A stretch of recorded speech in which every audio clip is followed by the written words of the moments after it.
Hi, I'm going to teach you the clam. You do this one on your side. I'm going to use the edge of the mat to line up my heels and my bum and my shoulder. Put my top hand on the ground there, and I've got my knees bent. So what I'm going to do is from here, I'm going to inhale.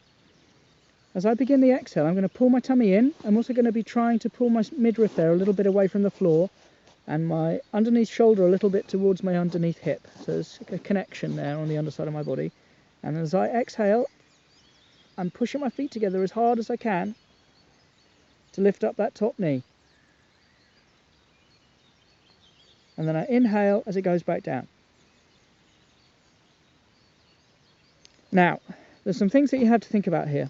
If I were teaching you and I was in the room with you, I would put my hands between your feet and I would check that you really are squashing my hand as hard as you can.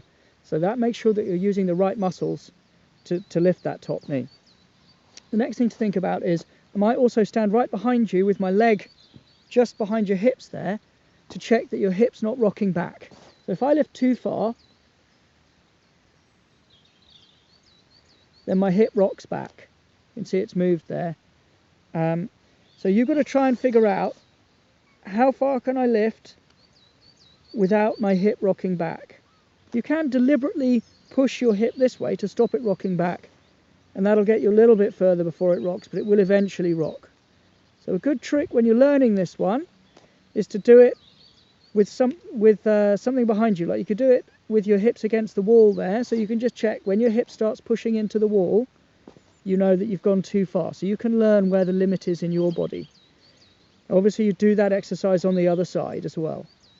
And I would do, sorry, the sun's right in my eyes. I would do 6 of those on each side.